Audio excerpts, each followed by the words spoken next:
en la República Argentina. Seguimos en este programa, el arranque en su temporada número 11. Hoy es 2 de mayo, ya lo habíamos dicho, pero lo recordamos. Y nos visita en el piso Roy Cortina, muy amablemente, siempre que lo convocamos está para charlar con nosotros. Roy es un político y economista, es legislador de la ciudad de Buenos Aires. En este momento ocupa el cargo de la vicepresidencia tercera de la legislatura. Y aquí está para conversar del Partido Socialista, no hay que olvidarse de eso. Hola Roy, ¿cómo te va? ¿Qué tal? ¿Cómo te va? Gracias por la invitación, Max. Por favor, gracias a vos por estar siempre. Bueno, Partido Socialista. ¿Qué es el Partido Socialista hoy? Y hoy el Partido Socialista es un partido que tiene una historia que no es poca cosa. Después de la Unión Cívica Radical es el partido con más historia en la Argentina. Una historia, como toda historia, de aciertos y de errores, pero que me parece que siempre ha sido para el país más positiva que negativa. Esa es la historia. Y tiene un presente difícil, complicado, desde nuestro punto de vista. Cuando digo desde nuestro punto de vista, desde una corriente de opinión que hemos conformado hace 2 años, que se llama Pluralismo Federal, y con la cual por primera vez nos hemos presentado a elecciones a nivel nacional. En medio de la pandemia fue la elección, en el 21, y nuestro debut, digamos que fue auspicioso. Hemos salido segundos de 3 listas, hemos ratificado nuestro liderazgo en la capital, en la ciudad de Buenos Aires. La sorpresa de la elección es que ganamos en la provincia de Buenos Aires. Nosotros somos críticos de cómo se ha venido manejando o orientando el Partido Socialista en estos últimos años. Liderazgo que claramente está caracterizado por la predominancia o la hegemonía del socialismo santafesino. Pero el Partido Socialista es un partido, vos te acordarás, Maxi, muchas veces yo he venido a este programa y vos sabés que era un partido que gobernaba la provincia de Santa Fe, gobernaba Rosario. Yo entré a la Cámara de Diputados en el 2007, fui diputado nacional entre el 2007 y el 2015, todo lo que fue el periodo de los 2 gobiernos de Cristina. Y bueno, yo entré a la Cámara de Diputados, el bloque del Partido Socialista estaba integrado por 11 diputados y diputadas.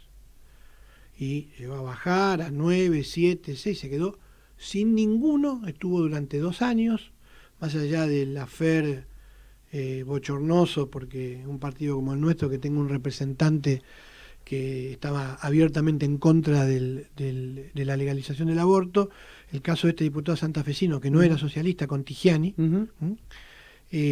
hasta que ese vacío que quedó de ningún diputado socialista en el Congreso se empezó a revertir muy poquito con el ingreso de Enrique Esteves y ahora de Mónica Fein.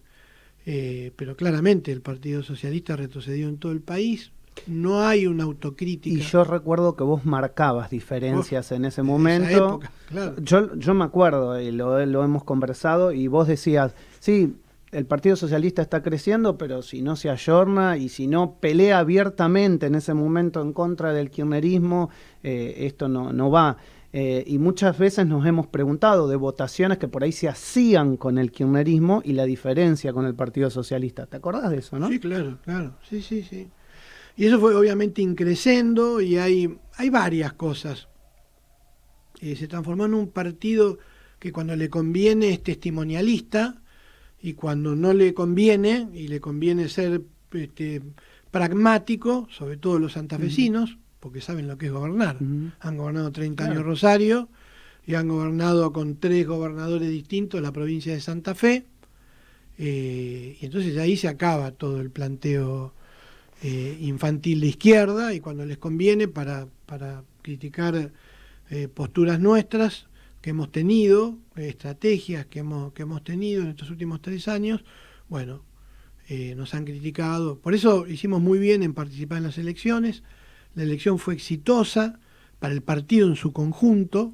Es un partido que muy pocas veces tuvo elecciones de esas características. Esta es otra cosa que hay que replantearse. No se puede hablar de la democracia sin dar ejemplos de democracia. No se puede hablar de participación, como le gusta hablar al grupo que hoy conduce el partido, que es mayoritario, la conducción del partido, y no dar ejemplos hacia adentro de lo que es participación.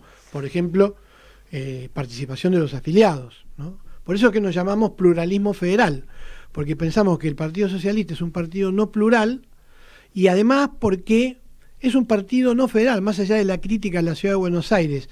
En nuestro caso, el rol, entre comillas, unitario lo tiene la provincia de Santa Fe. Claro. Y todo lo demás somos convidados de piedra. Y ahí, de cara al 2023, ¿está la discusión interna de si van a ir todos juntos por el Cambio? Si van a hacer como hicieron en otras oportunidades y como vienen haciendo, que cada distrito resuelva, como pasa en el caso de la Ciudad de Buenos Aires. ¿Qué es lo que están charlando?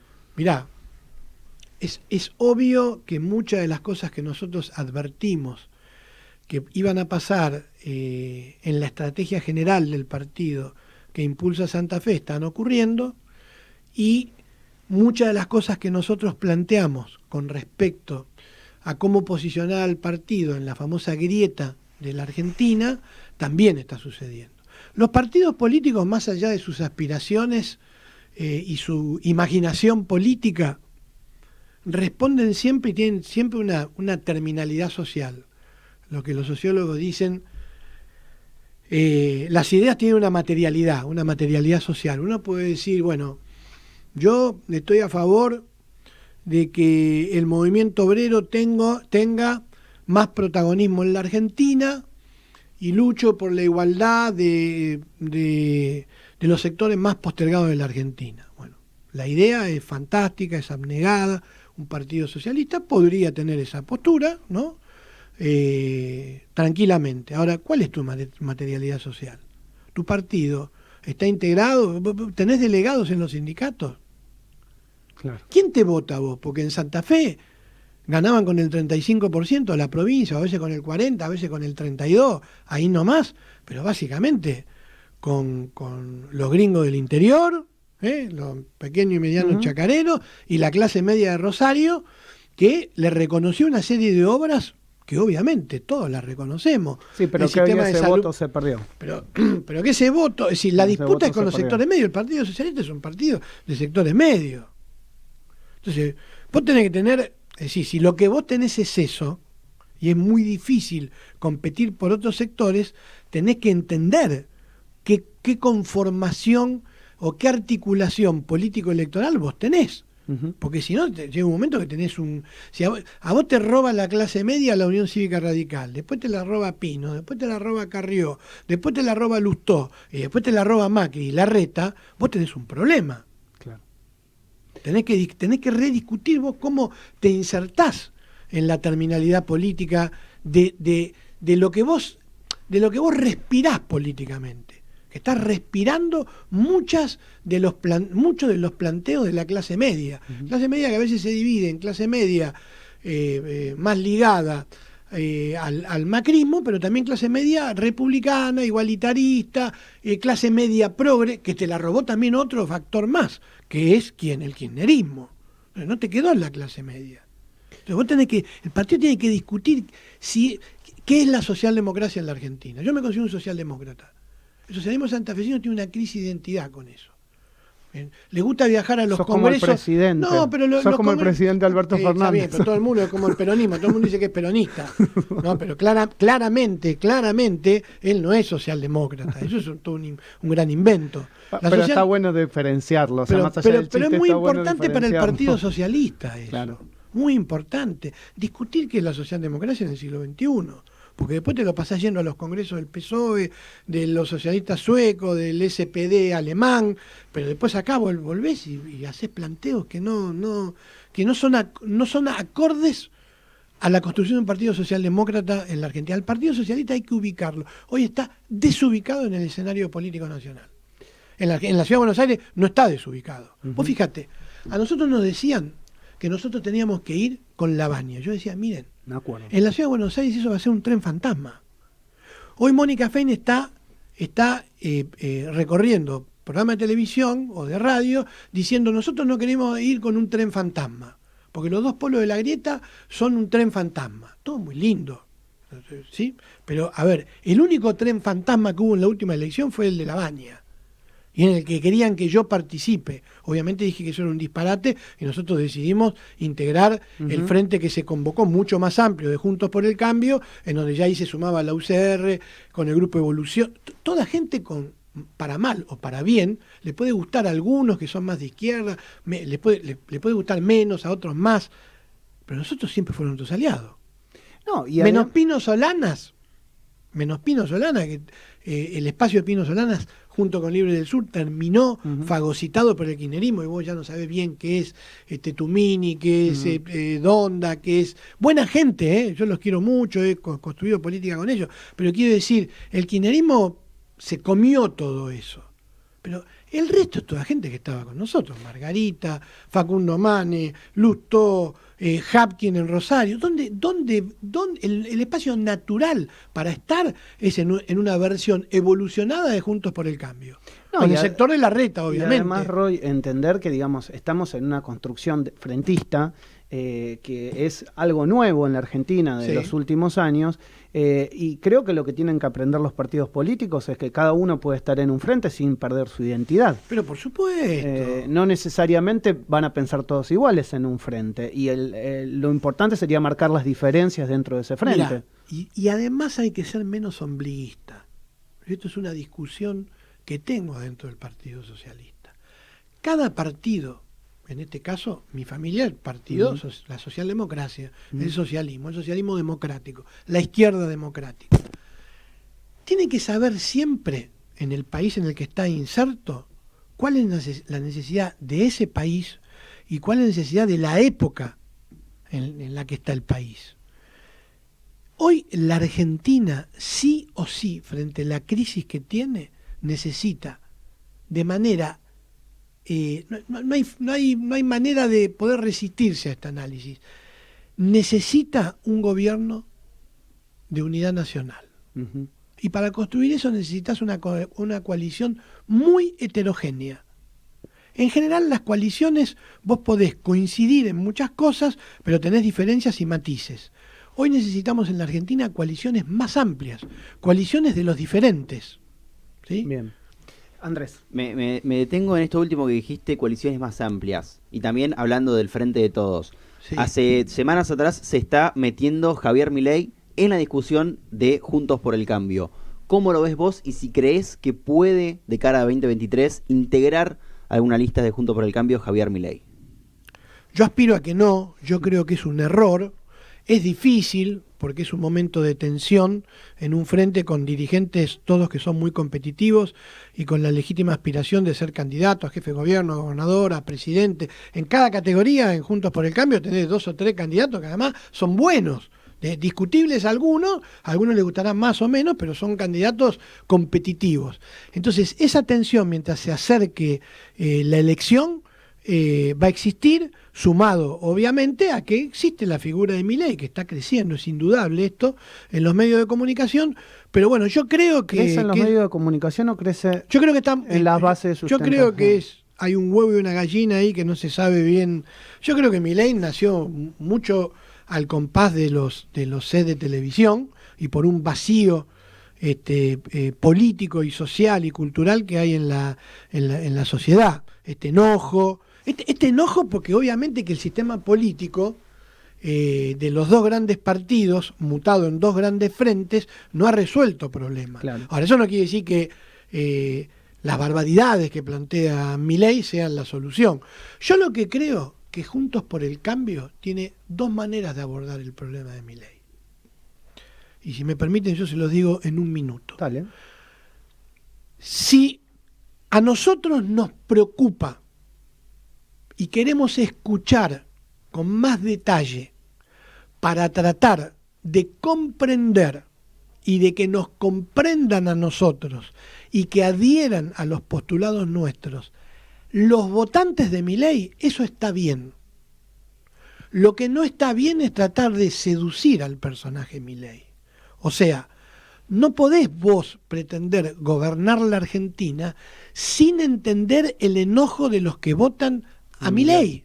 porque es gente que podría haber votado otrora a este espacio o incluso al socialismo, porque muchos votantes, es mentira que son todos liberales, es gente que está muy enojada. Desgastada. Y desgastada. Claro. Entonces, una cosa es decir, bueno, Juntos por el Cambio no desprecia el voto a Milei, quiere comprenderlo ese voto y lo quiere sumar, porque quiere convencerlo de que esta opción es mejor para sacar al país de la postración en la que está y que ha hecho que esa gente esté tan enojada. Otra cosa es querer coquetear con Milei, porque ya ahí pasamos algunos límites que terminan creando un fenómeno político, un monstruo político distinto, con el cual es muy difícil que nosotros los socialistas estemos de acuerdo. Los radicales, lo planteó también Carrió. Y entonces todo lo que se creó para poder ganarle al kirchnerismo y ofrecer una alternativa distinta, que incluso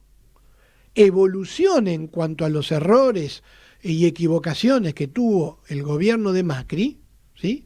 Y que Macri también debería tener un rol en este espacio. A las cabezas hay que contarlas, no hay que cortarlas, ¿sí? Para hacer autocríticas, para mejorar, para poder cumplir lo que no pudo cumplir el kirchnerismo, que dijo volvemos mejores, volvieron peores. Ahora, ahí te hago una apreciación política, a ver si la compartís o no, respecto a Milei.